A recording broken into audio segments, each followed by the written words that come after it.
So he and I spent 2 years of summers, every Sunday for 2 summers.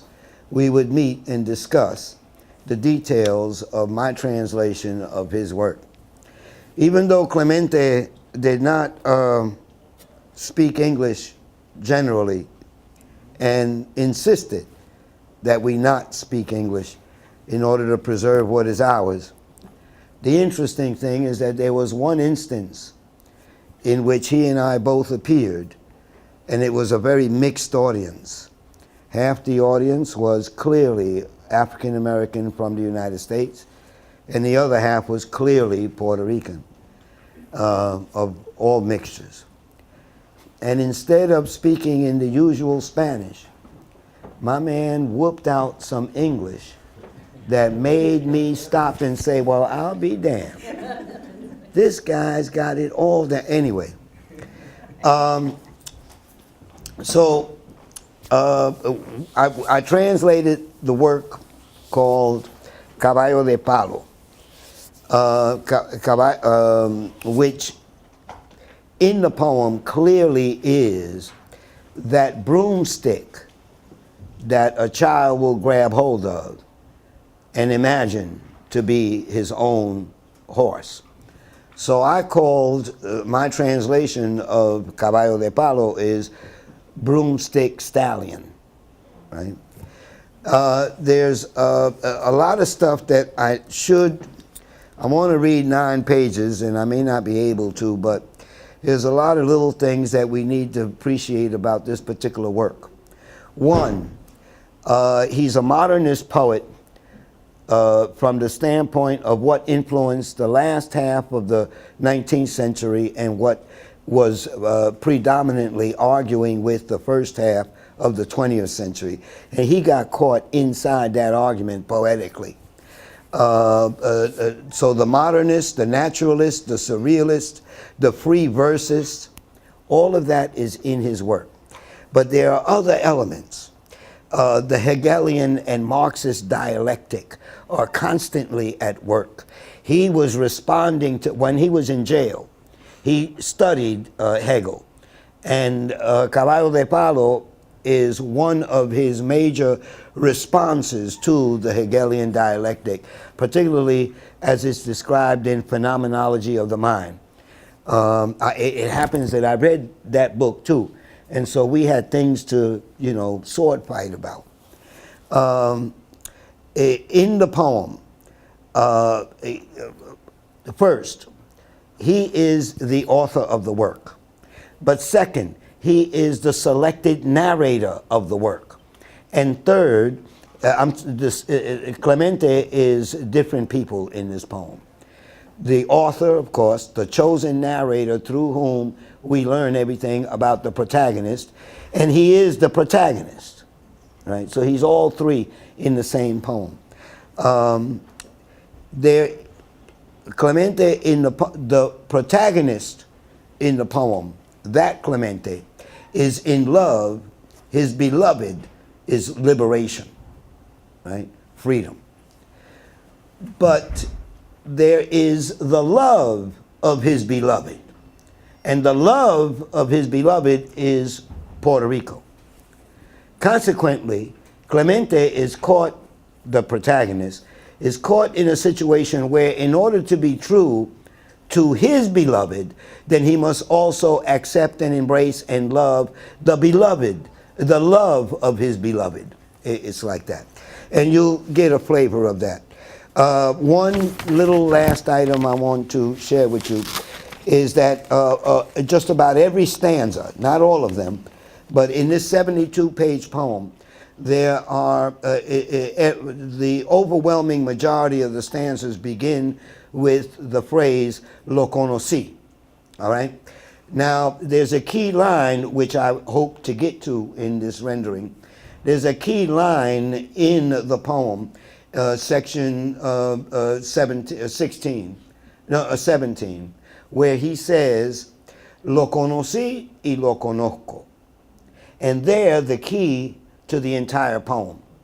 The narrator is not the narrator, but a witness on testifying in court on behalf of the defendant, the protagonist. You with me? So, lo conocí, lo conocí, lo conocí. How do you translate that in English? I knew him. I knew him. But that's 4 syllables versus 3 syllables, right? The music is missing, number one. And it's not just that I knew him. So at first, in my first earlier translations, I knew him then. So that when I got to lo conozco, lo conozco, and I know him now, right?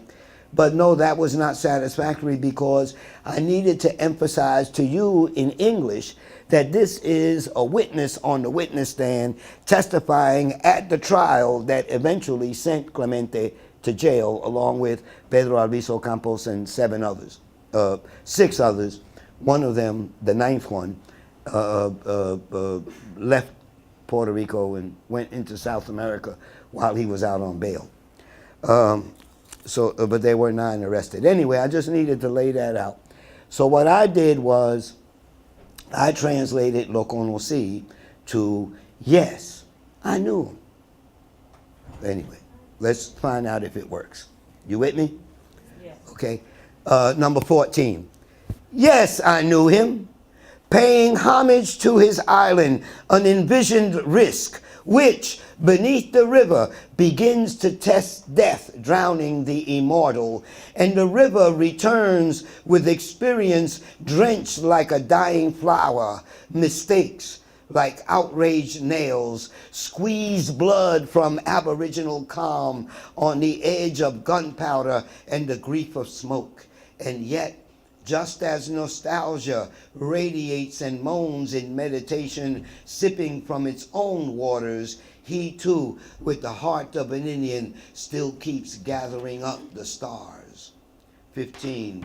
Yes, I knew him, playing hide and seek with the untamable dangers of love's vehement domes, found amid virginal petitions of aggressive fear, like lips sucking on a flower's crimson charm, distinctly sustained by its own aroma, a fantasy hinting its redness, lost to premature discoveries, like the infant rose of elusive purity, within whose lovely hands that first emotion trembles like a bee whose eyes were trampled upon.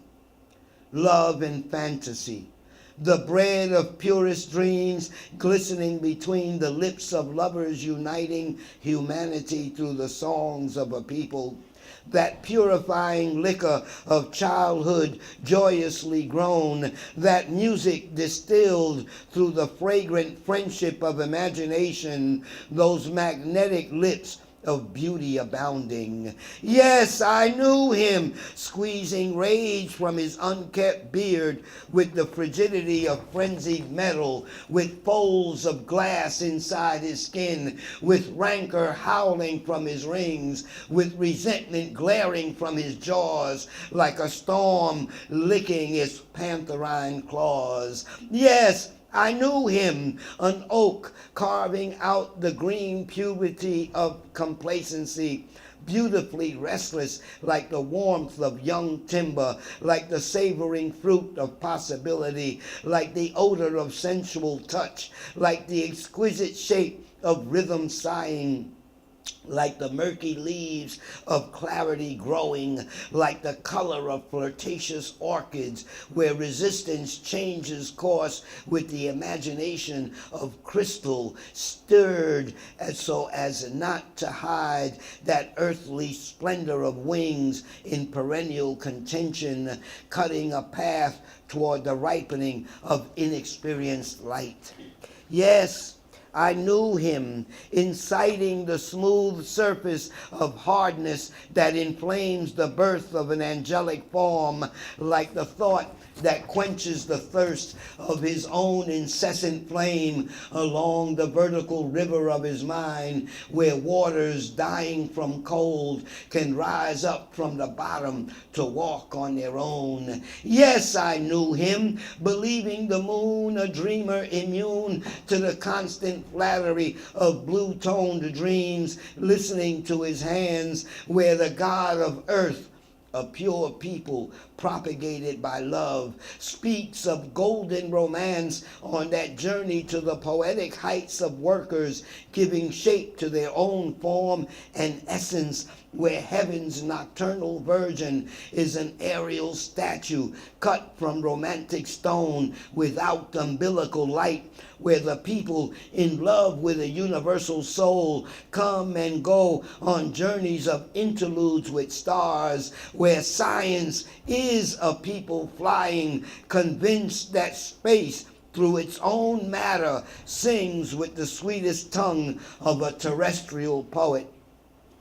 Yes, I knew him, moving hope with the yellow images of suffering rising upon a rarely complacent people, where marvel does not rejoice in the celebrated recourse of transparent mediums, where endurance is the greatest morsel to the exalted traveler, reaping the grace that contains the spirit of a radiant glow, where eternity converges with matter the way heaven and earth conjoin, where the span of love, of hope, is flesh drawing closer to itself, searching like a wild animal, whimpering softly. Yes, I knew him, shaping the bleeding limits of faith, where misfortune does not finalize its own good, where danger nibbles away at miracle with the emotional suspension of pitfalls, where the immortal word of death cannot find placid support, where miracle becomes a watchful window of eyes closing shut, where mystery admires the image of itself, liberated from the luxury of tombs, where the dreams of earth's corpse are sustained by the very air their own beauty creates. Yes, I knew him, digging out of the soul's activities the potent subsoil of love, shaded by a not so inopportune light, wherein the joyful quality that thickens these ardent fields is transfigured like the tenacious blood of living thought, like a ductile phrase refining the ore of breath within the splendor of dissonant peace, like the serenity of rose-toned legs, or an image singing in perpetual assault. Yes, I knew him, with liberation, his enchanting lover, the sun's lily in love with a dahlia, the maiden promised to a male virgin, looking straight into her eyes and drinking of her charms, the physical reflection of hands inflamed like the bride who greets the morning flower to sing from within its form, a sunflower of carnal words like the murmur of roses, or the dawn of a suitor who, like the night, chases after his stallion, the sprouts of nocturnal clarity, or the bride whose lips death cannot banish, the beloved of men liberating their own stars. Yes, I knew him, sewing his name onto his sweetheart's dress, measuring his shadow against reflection's curves, extracting from his face the quality of the soul, tending to the pain of his imprisoned harbor as she watches her sweetheart awaken the mist, drinking the dew from each leaf of his homeland, eating the meat from the soil of each dream, igniting the towns with the lamp of each fruit. Yes, I knew him, walking among lightning bolts of words unheard, with his love dressed in fiery robes, to go where his lover's call does not hinder his love for his earthly beloved, pouring love through his very eyes, those homes blazing like the fires from towns, sparked by the breath of inaudible air, pouring love through his very eyes, the collective splendor of liberated souls, the splendor of a beloved approaching her lover. And in so being, Those who have mocked the reign or substance of liberation suffer from sublimity with her alone, suffer from lucidity with her alone, yet do not suffer loneliness alone with her, but suffer from multitudes alone with her, suffer from placidity with her alone, suffer from plenitude alone with her, suffer from smallness with her alone, yet do not suffer immensity alone with her. But comrades of love, you must love her. Comrades in work, you must love her. Comrades of the world, you must love her. Comrades of the cosmos, the essence of her star, you must love her. And coming thus is the lightning of his beloved, like the bolt inside the body of a virgin, that those who violate her substance, those who violate her flesh, are now the benumbed rocks whose tongues burn away. And since they cannot swallow her fire, and since they cannot savor her flame, her word spreads like new blood melting within a liberated soul. Again, welcome, bienvenidos to the Clemente Soto Vélez Cultural and Educational Center. I'm Manuel Moran, the producer of Body Mix, Puerto Rico Fest, and also the chairperson of the board of the Clemente Soto Vélez.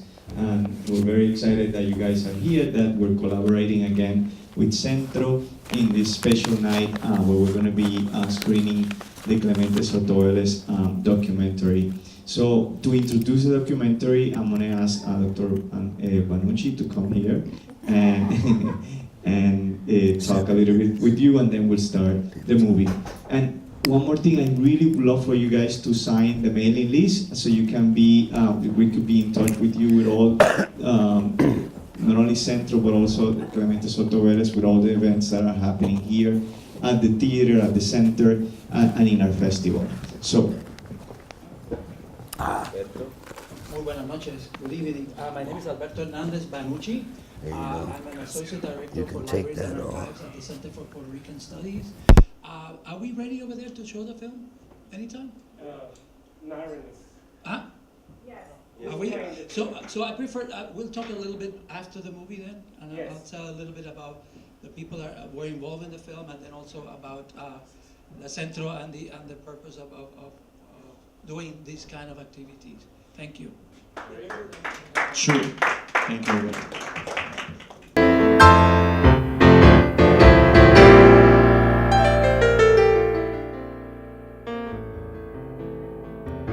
When I think of Clemente Soto Vélez, extraordinary and inspiring. Gran revolución. Un gran poeta, un gran luchador. El último de los puertorriqueños. El último puertorriqueño. He was genuinely committed to both the art form and its liberational qualities. Poeta revolucionando la vida.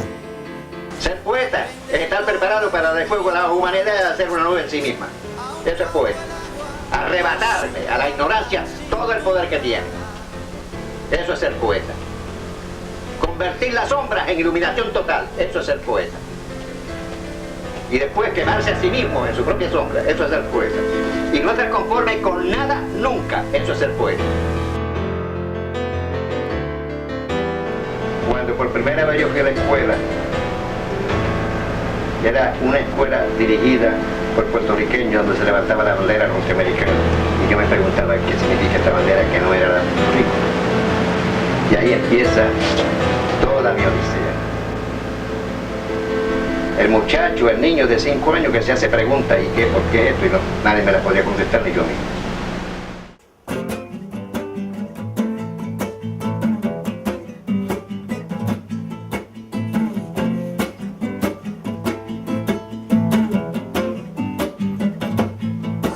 when I think of Soto, illuminating wordsmith, carefully crafting every letter, chiseling harmonious sounds, rhythmic shaping images, bursting, streaming, consciousness directing us into introspection.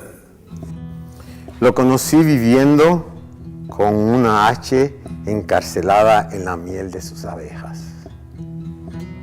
Y por haberse enamorado de la libertad perdidamente, la tierra para él es huracán de estrellas perseguidas, porque la libertad no puede ser amante, sino de quien ama a la tierra con su sol y con su cielo. Tonight we have Anita. She's the founder and director of the Academy of Art in Highland Park, New Jersey.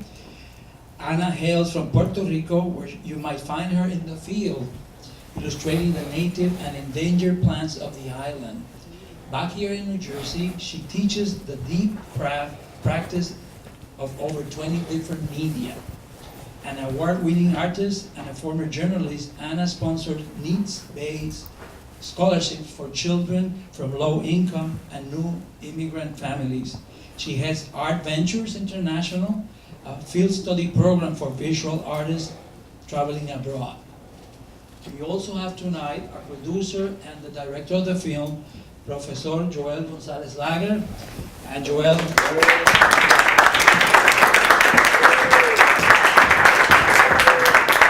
Gracias. Just to say a few words about Joel. Joel was born and raised in Isabela, Puerto Rico. He moved to New York in 1992, where he attended Hunter College and the Ostos Community College, where he earned a BA and an associate degree. After leaving Hunter, he worked as an associate producer from Sesame Street Spanish and Court TV. In 2000, as an MFA candidate, Joel produced 3 films. As I was saying, Angie and Zumbi. He holds an MFA on film media production from the City College and also possesses more than 8 years experience instructing the full range of media courses for television production, media and society, and international to American cinema. He also has taught at behavioral social science department at Ostos. Joel has for several years been a moderator and host for the Havana Film Festival. He worked as a media director for the Center of Puerto Rican Studies until January of this year. During the tenure, he produced, with the assistance of 8 of his former students, the documentary that you saw tonight. Currently, he's working in post-production and the latest documentary on Antonio Martorell, the artist from Puerto Rico, called La Guagua Aérea de Aquí y de Allá. He's now freelancing for the OW Network, the Oprah Winfrey Network, since his arrival in the Chicago area. Thank you for having a vote. Thank you. I was told this would be a question and answer sort of arrangement. If you would kindly just allow me briefly, because I wish to state in public, before this lovely audience, my deepest thanks to many people who made this movie possible. First of all, Joel and his lovely students. I saw Lisette. Maybe she's still here today. Yes, she is here. Are there others? Yes, Diana is here. Diana. Hello, Diana. So thank you for this lovely crew. I donated the papers to the library on behalf of Amanda's wish, which she could not accomplish before passing. And this is what she wanted. She wanted a centro named after Abuelo. She wanted books. She wanted poetry. She wanted movies. It's happening. Thank you so much. I'd like to thank Manuel and the staff of the center for the lovely obra that you produce, everything, the daily obra. And I'd like to honor also Evelyn Collazo, who's now working for El Centro, but Evelyn and I go back to the 80s at El Museo del Barrio.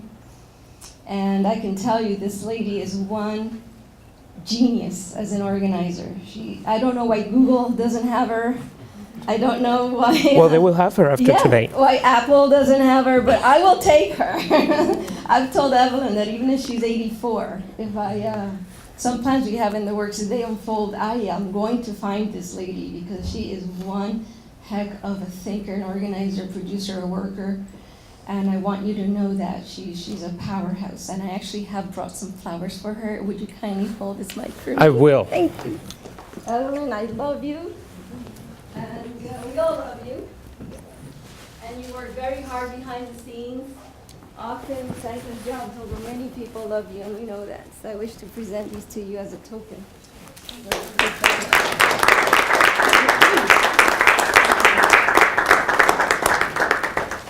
And I would also thank, please, of course, Dr. Hernandez for all his work. I'm going to start with a little premise, a little preamble, and then maybe that can incite some questions from you. Or I can say a few words and then... Yes, absolutely. Let's have Sure? it that way. Yeah. Okay. Mm-hmm. Absolutely. I'm fighting for the mic here. No, I want to thank everyone for coming. All my friends who are here, the people who made this documentary possible, because the art of filmmaking is a collaborative endeavor. You can't do it by yourself. It's impossible. So the cornerstone of this film are all my students, the people who willingly came to talk about this great man that I didn't have the pleasure of meeting. But I just have to tell you something real quick. And I also want to thank Bori Mix for having us here. And I have a special friend in the audience. She is a wonderful singer, and she's a great friend, and she fills me with pleasure that she attended tonight. Choco Horta is in the audience. Please give it a hand of applause.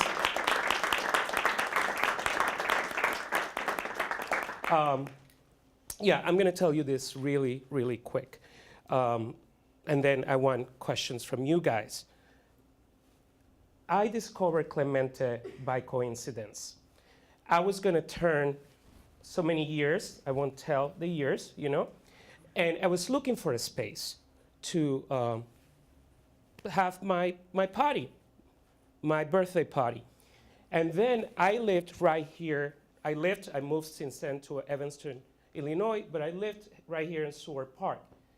And then I looked, and I bumped into Clemente Soto Vélez. And I said, what is this place? Why does it have Clemente Soto Vélez? Who is Clemente Soto Vélez? And at the time, I worked at Centro, and when the idea came about doing a film, I presented it to my students, and after they saw Clemente's archival footage, they fell in love with this man. He was so powerful. And especially, he was very fond to the young people. So that's how I met Clemente Soto Vélez. And I think it's time for people to ask us questions. I came, to tell the truth, I never knew who he was either. And, as a I guess American Puerto Rican, like my mother tells me I'm not Puerto Rican because I wasn't born there. It's good to see biographies like this so that we can know more about our people, So I'm glad that I'm here. Absolutely. My brother actually is the one who invited me today, Thank you for coming. It's a learning experience, and this is one of them right here. Thank you for coming. We grew up in the Henry Street Settlement, and one of the organizations that we attended as kids was Jose Diego. So that's how we knew about the movement from going to this group as Jose Diego, but I never heard of him either. So when you had invited me, I looked it up real quick, and I called my sister and I said, you have to come with me to this. This is going to be an event that we cannot pass. So thank you so much. Thank you. And now Clemente has a place, has a community center, and he has a movie too. The first. Yeah, I think somebody. Do you plan on making more community centers for him? Maybe throughout? Absolutely. That's for you. Well, Amanda, his wife, his second wife, had this dream of creating a center not only here, but also in Puerto Rico. And I think it has to happen. There's no other way. It has to happen, and it will happen.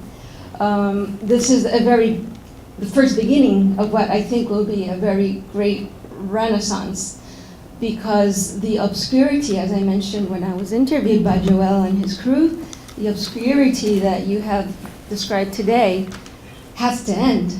It has to end. It has to end, and it will. Un diccionario, y aquí tiene la gorra frigia de los revolucionarios franceses. Y quien autoriza esto, aparte de sus amigos que colectaron el dinero, dice venta autorizada por Carmen Leonor Rodríguez, esposa del autor. Así es que Clemente ha tenido dos mujeres fabulosas, porque en mi investigación también Carmen Leonor escribía poemas, sí, y estaba con Clemente Soto Vélez. Yes. Go ahead, Olmo. ¿Perdón? Go ahead, please. Sí. De la Tierra Prometida, yo llevé a Clemente y Amanda a un estudio de grabación a NYU. Un amigo nos hizo el favor y Clemente leyó todo el texto durante varios días de la Tierra Prometida. Clemente se fue para Puerto Rico, perdimos contacto, pero finalmente localicé al técnico que me entregó las cintas y no sé cuál haya sido el destino de las cintas. Yo te había hablado de esas cintas. Y ahí pues se nota que Soto Vélez se quedaba sin aire. Sí. Decía, coño, carajo, me quedo sin aire. Y entonces Amanda decía, quiten eso, quiten eso. Y Clemente decía, no, déjenlo, déjenlo. Así es que si esas cintas aparecen en alguna ocasión, sería fabuloso. También, como ya se ha dicho tantas veces, Amanda era una amazona guerrera, trabajando para Clemente, defendiendo a Clemente. Ella no le decía Clemente, ella le decía Soto. Soto. Sotito. También, ok. Y el productor de cine de Puerto Rico, que ya falleció, Amílcar Tirado, pues parece que había pedido un subsidio para hacer una entrevista, un documental de Soto Vélez, compró el subsidio y nunca pasó nada. Cada vez que Amanda iba a Puerto Rico se aparecía corriendo al Instituto de Cultura a buscar al hombre, le gritaba, ahí está Amanda, y se tiraba por una ventana. Pero nunca produjo el documental para el cual se le pagó. También la cuestión esta de los jóvenes. Hace muchos años Clemente hubo un taller Rácata en Boston Community College. Y entonces pues aparecieron todas estas ancianos y ancianas que escriben poesía, pues, versificadores, como decía Soto Vélez. Y me dijo, mira, léelo, pero yo no quiero gente vieja en este grupo. Y así fue, y así fue. That's a funny thing that we should translate, because for the Spanish speakers, I'm sorry, Olmo, but that was really, really funny. That Clemente was always driven towards young people, right? Absolutely. So he had this rendering, he had this presentation. That's my understanding, right? Like a presentation, the Rakata, a workshop, and then he gave his poems, and then he said, only young people, don't be bringing me old people, which could be understood as not so good in this politically correct days, right? But, you know, it was just his feeling. I'm sure he was old himself, so it was just, he was. Okay. Okay. Otra vez, la Tierra Prometida. Amanda estaba convencida de que la Tierra Prometida eran 3 libros y que el Instituto de Cultura tenía que pagar por 3 libros, pero nunca le dieron paso. Entonces, esa es la batalla de Amanda, buscando el bienestar económico y la estabilidad. In summary, it's like his wife thrived to publish him throughout, many sources, many publishing companies, or an instituto in this case, right?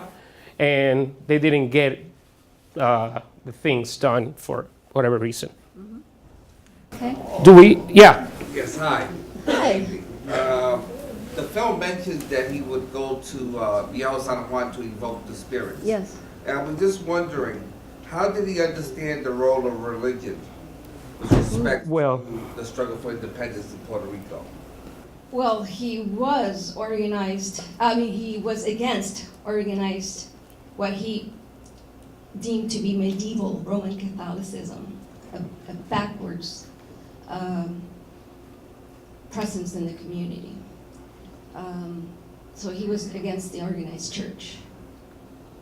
He did call himself an atheist in light of that. And when I had to register him at the hospital, at the ER, and they asked for religion, he got air to say free thinker. And but the spiritualismo, which I know is a topic that Joel likes to explore a lot, is a very big theme in his life, and as a thinker, as a Puerto Rican. That's where Amanda and he met, at a botanica where Espiritismo was practiced. So I myself have not seen much in the literature. What I know is anecdotally from living with them. But it did play a big role. And he had also, among the people who would come to the tertulias and the literary gatherings at the house, Olmo can back me up on this, others who are here, there were people who had gone to rescue Taino roots, ancestral memories that had been eradicated basically from our daily culture. And these people took on the garb of Taino Indian and took on new names and spoke in different languages, and the Spiritismo was actually a venue for that, and that's how they communicate. They had a common bond with everything that had to do with this spiritual realm beyond religion. Yes. If I may, just for a second. Yes. About the, I'm not too sure, no, please. I'm not too sure if the word atheist is the best word to use, because we're limited in our range via the words, right? But I'd like to share a little story with you. One day, Clemente and I are discussing sections of Caballo de Palo and why I chose certain words in English and etc. like that. And there's this line in there where he says, the God of earth, right? A pure people propagated by love. And I said, oh man, that's a lovely definition of God, right? And we're talking, and finally, he's getting the sense that I'm a born-again Christian kind of person or something. In the wording, in the exchange. And so he says, Louis, he says, ¿Quién te dijo que había un Dios? Who told you there was a God? And the way he said it, I mean, there was this passion. Just, who told you there was a God? And I look and I got defensive. So I says, my grandmother. No, because the question, who told you that, forces you to go deeper into what every one of those words in the question implies. So I got defensive. And so he says, well then, who told them? And I had nothing more to say. But it was the way he pushed you to go further than what was given to you, to be, to be absorbed by you. Thank you. Thank you, Luis. Manuel, no? Manuel. Yeah, I just wanted to ask you, when you were doing the film, because some people, we have come across, doing the work of trying to preserve his legacy here in the center, and actually there was kind of a movement to start calling the center CSB instead of Clemente. That's why at the end of the film I'm saying we need to call the center by its name. Its name is Clemente Soto Vélez, because then people could go, like what your experience. You said, who was Clemente Soto Vélez? CSB, people say, oh, the pharmacy, when it's not the pharmacy, So I'm going to ask people here to start calling the center Clemente Soto Vélez, first of all, because that's, that's one thing. Second of all, because of that, we have had people with different political agendas, that they are trying to change, they love what we do in the center and everything, but since it's not political, even though I believe it is political, we're trying to keep our heritage and our culture alive. When you were doing the film, my question is, when you were doing the film, did you come across people that didn't want to do this or were against telling the truth of what happened or telling the story of Clemente? Because, with Puerto Ricans, we are very politicized and we have many different views on what should be good for Puerto Rico. So I'm wondering, what was your experience with this? Well, desenterrando a Clemente, the way I put it, was, bringing him back from the death, bringing him back. It was difficult itself, because Clemente, I didn't know him personally, but it seemed he was very loved in New York by many people and people who were influenced by him. But I think I have Frederick in here who helped me doing casting. Also, I forgot to mention him before. He's sitting in the back row. And he was one of those persons who digged into who knew him and not. Because when you do a film, people, love to contribute. But you need to have hands on that work. Because if not, we ended up with 16 interviewees, and so it was a lot. I think everybody was very willing. I don't know if I'm answering your question, but I think everybody loved Clemente, and that's the way they want to portray it. And I want to say something else. I want to also thank Treyes, who did the artwork for the DVD. He's here, and great. Thank you so much, Treyes. Claro. Okay. I love the somebody mentioned that we have more documentaries like this and so on and so forth, hopefully in the future, and I know Centro's working on it. But I have seen some in the past, and what I wanted to congratulate you on is the sophistication, the attention to the various sensibilities. It is a documentary on him that addresses espiritismo. There's racial thing, and the complex diversity of issues that you portray in a non-judgmental way, in a very spirited fashion, and I think it really gives a sense of the sophistication of Puerto Rican culture in a very no-nonsense way. So I wanted to thank you for that. Gracias. Yes, Choco. Yo quiero darte las gracias por este trabajo tan importante realmente. Quiero dar las gracias a todas las personas que colaboraron. I would like to thank you for this important job and all the people that collaborate on it. And I think it should be today for sale. Yes. And it should go, my humble suggestion, it should go immediately to Puerto Rico to be presented in Puerto Rico. Immediately, because I barely knew about Clemente Soto Vélez. The first time I knew about him, it was the first time he presented it. And it came out beautiful. The way you present it now, it's beautiful. I loved it so much, and it's well done, and thank you. Gracias, Choco.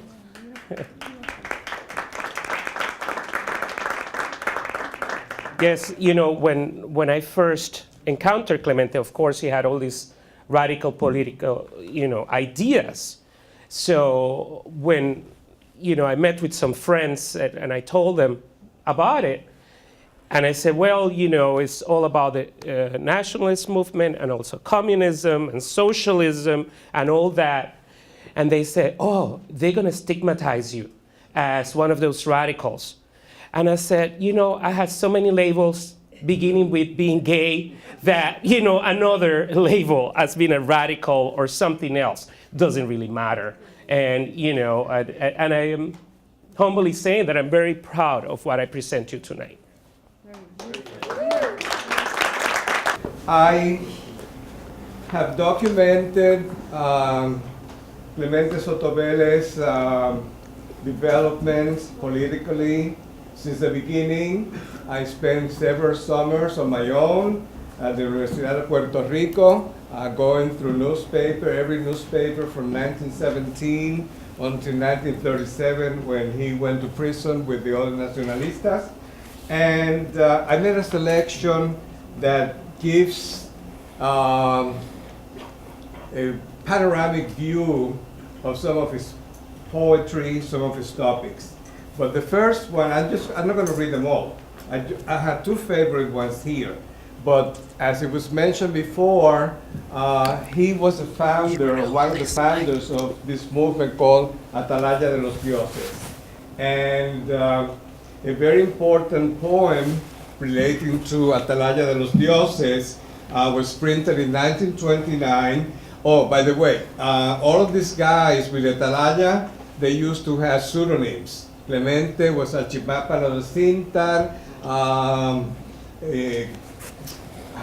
Graciani era Mistagogo en ayunas, este señor Antonio Cruz y Nieves se titulaba Baron Snow, y él es el que hace este poema, que es un soneto, que se llama Presentación de los Atalayistas, where he states what the Atalayistas are fighting for, what they try, the innovations they're bringing to a poetry that was dead in Puerto Rico. Then Soto Vélez, in 1929, he writes Desfile Archipampánico. I remember I just mentioned that he used to name himself as Archipámpano de Cintar.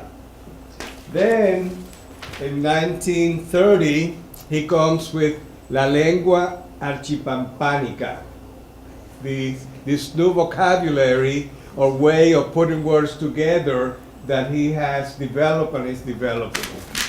Las arañas del sol tejen sobre las azoteas telares de horas cansadas, mientras en los labios de las muchedumbres se dibujan carteras de risas irónicas.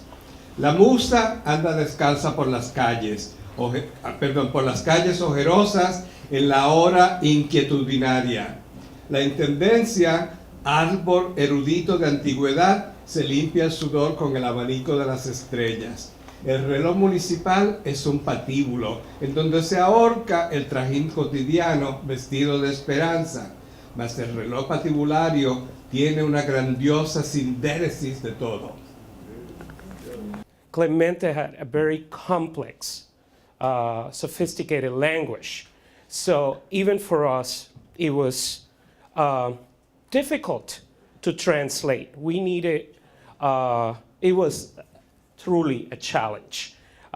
We had 3 people who looked at his work and his words to get an accurate, the meaning of it. Not the literal one, but what he really meant for it. I would like to share a portrait of Clemente Soto Vélez as his granddaughter. I'm trying to make this very brief, but it is a small story. When I was born in 1963 in Condado, Santurce, Puerto Rico, I was born to his son, Jose Reinaldo, one of a few sons recognized. There are rumors and talk of other children, but definitely Jose Reinaldo Soto was my father. And he and my mother divorced when I was still in the cradle, and he disappeared. To this day, I have not met the man. So now the direct link that I have to my grandfather is gone. And again, as I say, to this day. Meanwhile, the divorce was not good, and so my mother did the best she could to be both mother and father, and she spoke very little of him, or the whole paternal line just disappeared from my family memory. So in the meantime, my grandmother, who's raising me, would drop little statements here and there about his existence. And by the time I was 11 and started taking visual art lessons in Santurce, I'm now interested. I want to know. It's funny, I did not miss so much my father, but this gentleman, I did need to find out who he was. Well, there was nothing. Today, an 11-year-old can go to the internet, stand in the corner with an iPhone, and find out your entire family tree. I had nothing like this, and there was no information. As many have stated, the name would not even circulate. He was already in exile here in the States, and my family would just not speak of it. Well, there was in the street a woman, an older woman, who the kids, the boys in the neighborhood had called El Bochinche. Now, El Bochinche means the dirty, rotten world of gossip. The kind of gossip that destroys lives. And so she wasn't La Bochinchera, she was El Bochinche, she was it. Well, this lady, I had instincts as a little girl. I just was not comfortable with her, although I didn't wish her ill. But she would come uninvited and attend and enter my private art lessons with me and my teacher. She had pretensions to know of art and to speak of art and of artists. And she would sit there and interrupt my lesson and start to talk to me about my grandfather, my abuelo. Now, I don't know anything about him at this point, very little, and she starts to say, with high pretension, oh, because he's a luminary. And I understood that what she was saying, the content was real, although there was this hypocrisy in her, aspiring to be something she was not. But that, El Bochinche, is what catapulted, because I said, I have to find out. When I was 11 years old and I meet her and she's entering my life, is the year that I also fall in love with Puerto Rico. And this became a conscious knowledge. And as I said, I had started visual arts lessons. So I had two driving forces driving me every day, making me different. I was joked about. You know, they called me La Jibarita. And they called me La Nena Vieja because I would always gravitate to the old people. I needed to know there were ancestral memories, there was knowledge that was not circulating in the public discourse, in community, in the libraries, the books we had in the house. Nothing mentioned Clemente Soto Vélez. So now I'm looking, and I can't find anything. Years pass, by the 7th year, I applied against all odds to come to the States to college. Nobody's supporting me. I'm immersed in a very deep patriarchy and a very deep machismo. And as a young girl in Puerto Rico and Santurce in the 70s, I am to stay home. Everyone had drawn a map for me. And there were maps I did not wish to follow. I needed my own. I needed to draw my own map. So with this quest to understand and find what I still call the other Puerto Rico, and with this quest to find and emancipate myself, not as a girl, which was the only script I was given, or as a woman, and a narrow script at that, but as a person, I needed to set out, and there was Clemente. I needed to find him. So one day, when I apply to colleges, I get the long-awaited letter. It's Saturday in April, and I open the mail.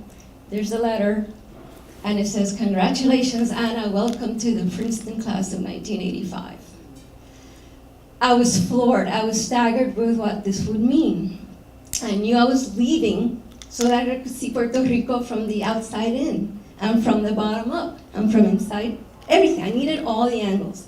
Well, at this point, I am so staggered, I stay home, I can't do anything. I tell my boyfriend, don't call me, I'm not going to the beach, I'm gonna stay home. Sunday rolls around, I make a café con leche, I open the newspaper, my favorite, because the Cultural and Arts magazine was printed on Sundays. And I'm sitting like I am now, and I just kick open the magazine, and there's this spread on Clemente Soto Vélez. 2 or 3 pages and large photographs, and I just couldn't breathe. I read the whole thing, I devoured it, I took a piece of paper from my notebook, and with pencil or pen, I wrote a quick hand letter to the reporter. And I mailed it that evening on Sunday. On Monday, by Tuesday, she had the letter, and on Wednesday, she called our home. I was in school at volleyball practice, and she says to my grandmother, tell Anita the following. I received her letter. I have handed the letter to Clemente Soto Vélez. He is alive and well, and he's actually 10 minutes away from her right now. He said he wants to meet his granddaughter, and I've made the arrangements. So Friday of that week, I'm ready to go. I'm going to meet the man, and suddenly the whole family's behind me. even the dog. And I was like, wait a minute, for years, for 7 years, for my entire youth, no one has mentioned him, and now everybody wants to go. Of course you have to go, the whole clan has to go. So I felt like it had been stolen from me a bit, to be frank. But I saw the spark in his eye, and as I was leaving from that first encounter, which was a little stiff, and the adults are leading the conversation, he grabbed my hand, and he winked at me, and if anybody remembers his wink, very picaresque, he said, "Come back soon," like tomorrow. And I said, "I cannot come tomorrow, but I will come soon." I came 3 days later. He sits me at Casa Aboy, where he was the artist in residence. And I say, "Don Clemente, how are you today?" And he slams the mahogany table really loud. And he says, "Coño! You're my granddaughter. ¿Qué es esta ñoña de Don Clemente? What is this crap of Don Clemente? You call me abuelo." So I said, "Yes, abuelo, I will." And as they say, the rest is history. He took me in. He welcomed me to his home in New York City. Amanda, from the first day she saw me when I was 17 at the time, she took me in as a granddaughter. I did come to live with them for several years. When they went to Puerto Rico, I was part of that life. We shared almost 20 years together as a family. And I can't tell you how relevant. I began my commentary tonight with the obscurity of Clemente Soto Vélez, but his work is so relevant, his life is so relevant. It's relevant right now to everybody. If you are looking for finding that compass in you and how to draw that map for finding your authenticity in this climate that we have, with the economy, with the politics, with the consumerism killing us, with this enajenación, with the alienation we're all living here. This is the voice. This is a wonderful voice. You might not agree, as Manolo is implying, with his agenda. There are many ways to understand Puerto Rico and being Puerto Rican. But if you want to see how someone constructs that map and how you get your own compass, read him. Read him. I'm delighted that Luis read him, that you read him almost. Read him. Find the books. We donated. I myself took many books to the New York Public Library. Within weeks, they were gone from the shelf. I don't know why. It's hard to get his publications out. So we have to rescue this and get the books. Have them by your side. Read them. Give them to the kids. He's relevant. He matters now. This was a great piece of work, and I'm so happy that in my own way I gave a voice to Clemente Soto Vélez. And throughout the voices of people who met this man.